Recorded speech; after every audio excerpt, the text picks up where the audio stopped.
আচ্ছা, তোমাদের ডিএসসি 4 এর আমি সাজেশনটা দিয়ে দিচ্ছি।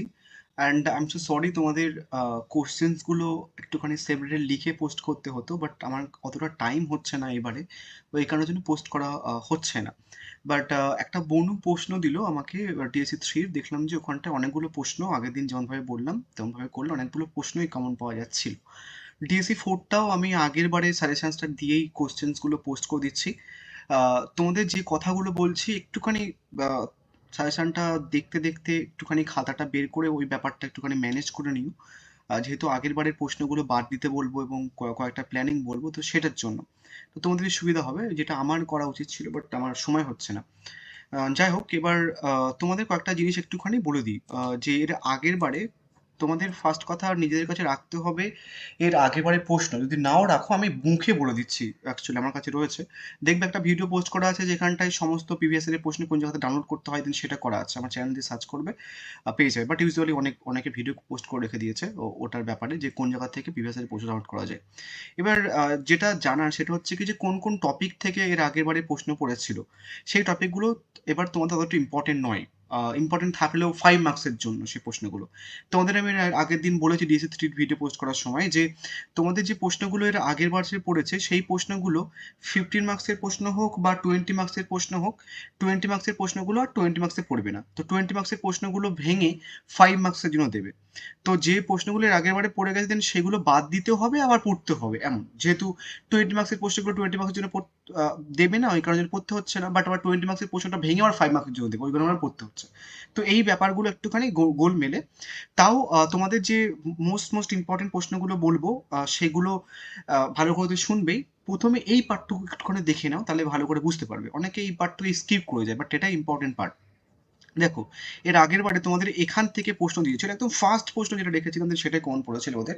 আমি তোমাদের দেখেও দিচ্ছি, কারণ আগের বারের সাজেশন ভিডিওটা দিয়ে পোস্ট করছি। তো এই টপিকটা থেকে চলে এসেছে, মানে ভারতের রাজনীতির প্রকৃতির প্রবণতাতে চলে এসেছে। এটা আর পড়তে হবে না আপাতত 15 মার্কস, এই 20 বা 10 মার্কসের জন্য। এবং তারপরে হচ্ছে একটা প্রশ্ন দিয়েছিল দল ব্যবস্থার প্রকৃতি আর প্রবণতা। তো এই দল ব্যবস্থার হচ্ছে কি, যে প্রবণতা পড়ে গেছে, প্রকৃতি পড়ে গেছে, তো এবার দল ব্যবস্থার বৈশিষ্ট্য করতে হবে এখান থেকে। দেন তারপরে হচ্ছে কি ভারতের প্রধান রাজনৈতিক দল এর মতবাদ আর কর্মসূচি পড়তে হবে। সো যে টপিকগুলো এখান থেকে বলছি, তোমরা কি করবে, এই টপিকগুলো একটুখানি জাস্ট স্ক্রিনশট মেরে নাও, মেরে রেখে দেন তারপর দেখে নাও যে এই টপিক থেকে প্রশ্ন দিয়েছে কিনা। এই টপিকগুলোই করতে হবে তোমাকে, ফার্স্ট কথা, ঠিক আছে? তাহলে দল ব্যবস্থার প্রবণতা পড়ে গেছে, প্রকৃতি পড়ে গেছে, তাহলে এবার বৈশিষ্ট্য পড়তে হবে। এই বৈশিষ্ট্যটা 5 মার্কসের জন্য দিতে পারে, 10 বা 20 মার্কসের জন্য দিতে পারে। 5 মার্কসের জন্য বেশি দেওয়ার চান্স আছে যদিও। তারপর হচ্ছে কি ভারতের প্রধান রাজনৈতিক দল সমীহ, মতাদর্শ এবং কর্মসূচি। এবং ভারতবর্ষের প্রধান রাজনৈতিক দল বলতে তোমার আহ একটা হচ্ছে কি তোমার ওই বিজেপি হয়, দেন তারপর হচ্ছে কি তোমার টিএমসি হয়। তো এটা ভারতের প্রধান রাজনৈতিক দল বা কংগ্রেস এগুলো। তো এদের মহাদশা কর্মসূচি পড়তে হচ্ছে। দেন রাজনৈতিক দলগুলোর উত্থান, দেন পশ্চিমবঙ্গের প্রধান রাজনৈতিক দলের মতামত, মহাদশার কর্মসূচি। এইটাও কিন্তু ইম্পর্টেন্ট। তাহলে এখান থেকে বসুটা পড়তে হচ্ছে, তারপর হচ্ছে কি তোমার বিজেপির মহাদশার কর্মসূচি পড়তে হচ্ছে, দেন তারপরে পশ্চিমবঙ্গের বা টিএমসির মহাদশার কর্মসূচি পড়তে হচ্ছে। তাহলে তিনটাই পড়তে হচ্ছে। এখান থেকে তারপরে দেখো কি পড়ছে তোমাদের, শ্রমিক শ্রেণী কাইন্ড অফ হচ্ছে কি যে পড়ে গেছে রাগের পরে, তো শ্রমিক শ্রেণীটা বাদ দিতে হবে তোমাদেরকে। বাদ দিলেও তোমরা হচ্ছে কি যে কাইন্ড অফ 5 মার্কস জন্য তোমাকে করতে হবে, 50 মার্কসের এই 10 বা 20 মার্কসের জন্য বাদ দিতে হবে। তাহলে কি পড়বে এখান থেকে, কৃষক সংগঠনের ব্যাপারটা বিশাল বিশাল ইম্পর্টেন্ট। ব্যবসায়িক গোষ্ঠী, এই ব্যবসায়িক গোষ্ঠীটাকে বিভিন্নভাবে ঘুরিয়ে দেয় তোমাদের। কেমন ভাবে দেয়, ব্যবসায়িক গোষ্ঠীটাকে স্বার্থ গোষ্ঠী বলতে পারে বা বণিক গোষ্ঠী বলতে পারে, তো ঘুরে ফিরে দেয়। তাহলে আলটিমেট কটা প্রশ্ন দাঁড়াচ্ছে দেখো, এখান থেকে বৈশিষ্ট্যটা একটা প্রশ্ন, এটা দুটো প্রশ্ন, তিনটে প্রশ্ন, দেন কৃষক চারটে, দেন তারপর হচ্ছে কি গোষ্ঠী পাঁচটা। এই পাঁচটা প্রশ্ন হয়ে যাওয়ার পরে তারপর হচ্ছে কি রাষ্ট্রকেন্দ্রিক দল, রাজনৈতিক দলগুলোর উত্থান সংক্ষিপ্ত পরিচয় দাও, এইটা 6টা। তাহলে মডুল 1 থেকে তোমার 6টা প্রশ্ন তোমাদের পড়তে হবে। এবার দেখে নেবে এই 6টা প্রশ্ন আমি রাখছে কিনা, যদি নাও থাকে একটুখানি করে নেবে। এইবার আসি মডিউল 2। মডিউল 2 এ বিশাল ইম্পর্টেন্ট। আচ্ছা, আর একটা কথা বলে দিই, তোমাদের এবারে কিন্তু এই কৃষকের ব্যাপারটা এবং এই নির্বাচনী সংস্কারের ব্যাপারটা, এটা বিশাল বিশাল ইম্পর্টেন্ট। এই দুটো প্রশ্ন মানে বিশাল ইম্পর্টেন্ট তোমাদের এবার, মানে নির্বাচনী সংস্কার এবং কৃষকের টপিকটা বিশাল। আরেকটা প্রশ্ন তোমাদের আমি বলে দিচ্ছি, জাস্ট দেখে নেবে, আমি প্রশ্নটা লিখেছি। ভারতের নির্বাচনী সংস্কারের পথে টিকা লেখো, এই প্রশ্নটা দেবে এরকম ভাবে। আর একটা প্রশ্ন দেবে হচ্ছে কি জোট রাজনীতির প্রকৃতি, ওটাও রাখা আছে, প্রশ্নটা দেখে নেবে, আমি লিখেছিলাম। দেন কৃষক সংগঠনগুলির ভূমিকা লেখো। এই তিনটে প্রশ্ন, মানে ভারতের জোট রাজনীতির প্রকৃতি, ভারতের নির্বাচনী সংস্কারের উপর টিকা, আর হচ্ছে কি কৃষক সংগঠনগুলির ভূমিকা আলোচনা করো। এই তিনটে প্রশ্ন বিশাল ইম্পর্টেন্ট প্রশ্ন, বুঝে গেছে? তাহলে এখান থেকে নির্বাচন কমিশনের গঠন কার্যবলে ভূমিকা পড়ে গেছে, যদিও ভূমিকা দেয়নি, ক্ষমতা দিয়েছিল ডাকের পরে, একই ভূমিকার ক্ষমতা একই। যাই হোক, নেক্সট টপিক থেকে তোমাদের দিয়েছিল আঞ্চলিক পরিষদের গঠন ও কার্যাবলী ভূমিকা, আর অর্থ কমিশনের গঠন কার্যাবলী ভূমিকা দিয়ে দিয়েছে। এবার পড়তে হবে তোমাদের যুক্তরাষ্ট্রীয় প্রতিষ্ঠানের মানে আন্তঃ সরকারি ফোরাম এবং আন্তঃরাজ্য পরিষদ, এই টপিকটা পড়তে হচ্ছে। এবার তোমার হচ্ছে কি এর আগের বারে নিরপেক্ষতা দিয়েছিল, সিভিল সার্ভেন্টের নিরপেক্ষতা দিয়েছিল, বাট টপিকটা না ঘোরায়। আমার ওই কথাটা রাখা উচিত ছিল, আমি তোমাকে বলে দিচ্ছি, তোমাদের কাছে প্রিভিয়াস রয়েছে আশা করছি, বাট কথাটা বলে দিচ্ছি তোমাদের। এই সিভিল সার্ভেন্টকে কি বলা হয়? সিভিল সার্ভিস যেটা করে আইপিএস আইএস, ওগুলো সিভিল সার্ভেন্ট বলে। ওই সিভিল সার্ভিসের বা সিভিল সার্ভেন্টের বাংলা মানে হচ্ছে কি জনকর্তৃক। তো তোমাদের এর আগের বারে দুটো প্রশ্ন দিয়েছিল, এখান থেকে ভূমিকা দিয়েছিল মানে 5 মার্কসের জন্য, যেটা এবারে মানে 10 বা 20 মার্কসের জন্য ইম্পর্টেন্ট, সিভিল সার্ভিস বা সিভিল সার্ভেন্ট বা জনকর্তৃক। স্পেলিংটা বলেছি দেখো, দুর্গির জ দন্তন ন কয়েরি তয়জে ফুলা ক, জনকর্তৃক। ওই জনকর্তৃকের কাইন্ড অফ বিবর্তন বা তাদের যে ভূমিকা বা তারা ভূমিকা পালন করার সময় যে সমস্ত সমস্যা ফেস করে, দেন সেটা এবার ইম্পর্টেন্ট।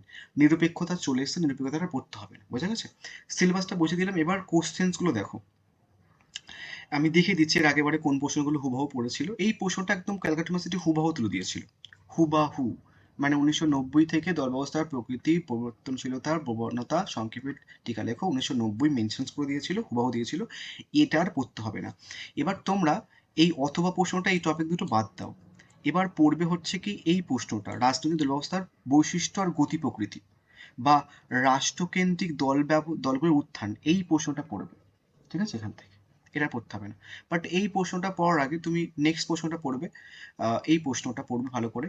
ভারতের যে কোনো একটি প্রধান রাজনৈতিক দলের মহাদর্শ ও কর্মসূচি। প্রশ্নটা বিভিন্নভাবে ঘুরে দিতে পারে। ভারতীয় জনতা পার্টির মহাদর্শ সামাজিক ভিত্তি। এই ভারতীয় জনতা পার্টি মানে হচ্ছে কি বিজেপি, বিজেপির বাংলা মানে হচ্ছে কি ভারতীয় জনতা পার্টি, বুঝে গেছে?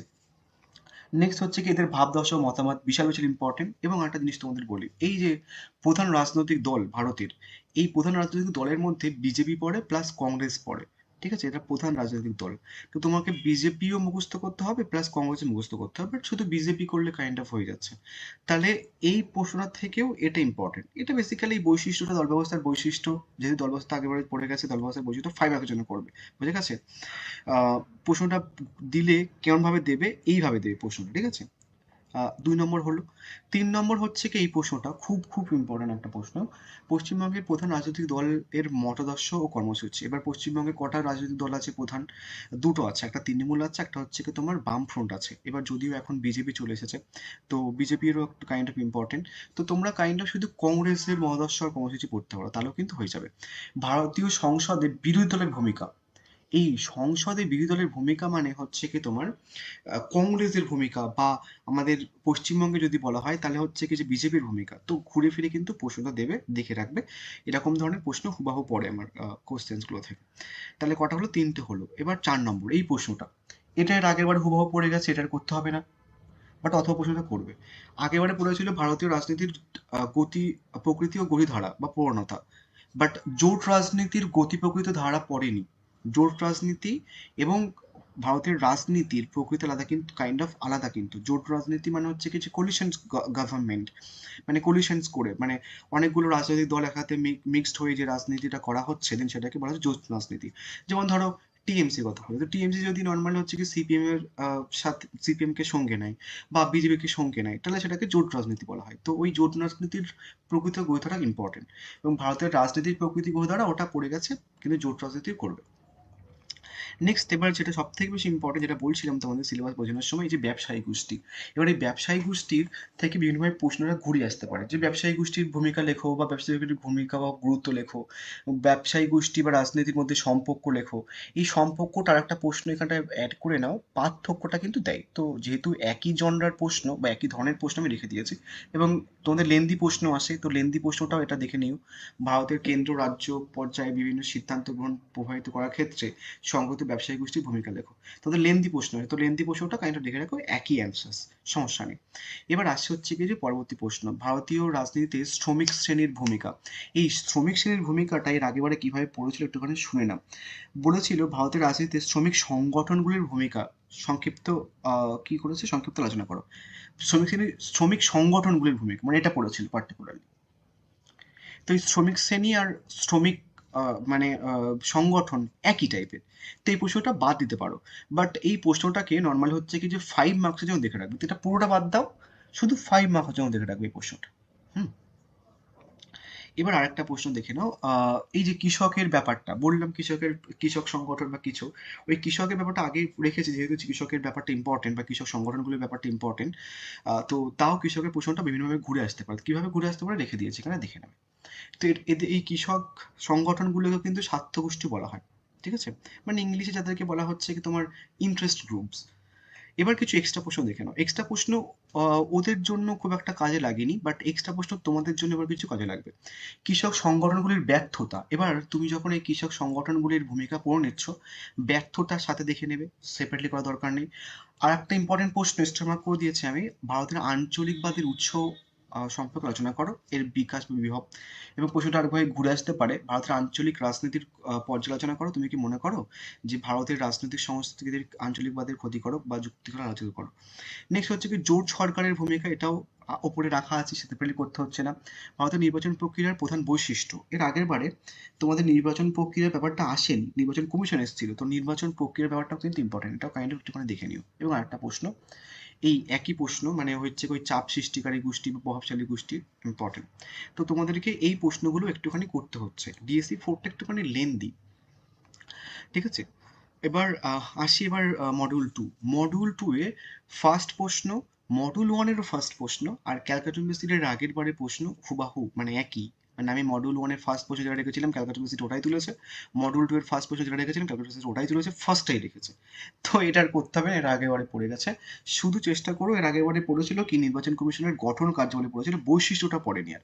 তোমরা 5 মার্কসের জন্য জাস্ট বৈশিষ্ট্য পড়ে রাখবে এখান থেকে নির্বাচন কমিশনের, আর কিছু করতে হবে না। নেক্সট তারপরে কি করবে, এই যে প্রশ্নটা বলছিলাম, এটা মোস্ট ইম্পর্টেন্ট এবার প্রশ্ন, এই প্রশ্নটা ঠিক আছে ঘুরে ফিরে দিতে পারে, দেখে নিও।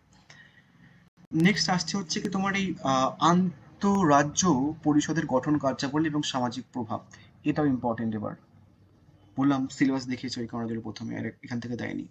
এবার ভারতের অর্থ কমিশন, তো অর্থ কমিশনও পড়েছিল, অর্থ কমিশনের হচ্ছে কি যে গঠন ও কার্যাবলী পড়েছিল, উদ্দেশ্য বা ভূমিকা পড়েনি। তো তোমরা অর্থ কমিশন থেকে 5 মার্কসের জন্য করে রাখবে এখান থেকে।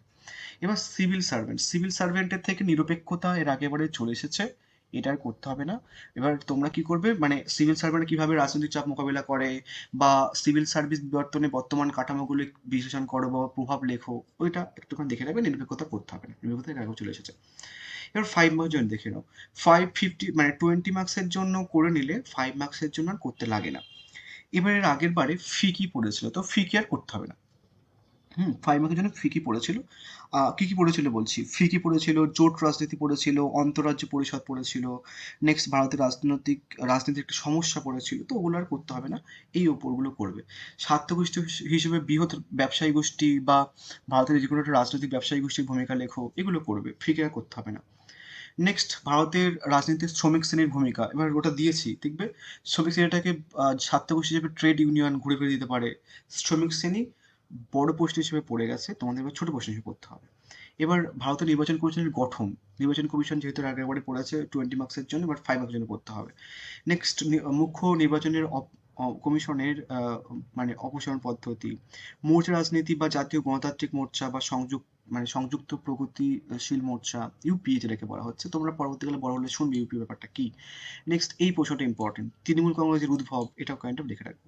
তো এই ছিল ওভারঅল প্রশ্ন, এগুলো করলে আশা করছি তোমরা কমন পেয়ে যাবে। তাও মডিউল 2 থেকেও কিছু এক্সট্রা প্রশ্ন রেখেছিলাম, তুমি যদি এক্সট্রা দেখতে চাও দেখতে পারো। মানে এটা পড়েছিল, মানে সিভিল সার্ভিসের নিরপেক্ষতা পড়েছিল, সিভিল সার্ভিস থেকে আরো বিভিন্নভাবে প্রশ্ন আসে, এই 3টে প্রশ্নের দেখে রাখতে পারো। অন্তর সরকারি ফোরামের গুরুত্ব বা ভূমিকা, বা সিভিল সার্ভিসের ভূমিকা কাজের মধ্যে সামাজিক ন্যায় প্রতিষ্ঠানে তাদের অবদান কি, বা সিভিল সার্ভিসের কার্যকারিতা বৃদ্ধির জন্য কি পরিবর্তন দরকার, এর বাস্তবে প্রধান বাধাগুলো কি কি, এক্সট্রা প্রশ্ন দেখে রাখতে পারো, কারণ সিভিল সার্ভিস ব্যাপারটা ইম্পর্টেন্ট। এবার সিভিল সার্ভিস থেকে এর ওপরে যে প্রশ্ন দেখেছি সেটা করলে এগুলো হয়ে যাতে সেপারেটলি করা দরকার পড়ে না, বাট তাও দেখে দিলাম। সো থ্যাংক ইউ, অ্যান্ড পরীক্ষা কেমন হয়েছে একটুখানি জানিও।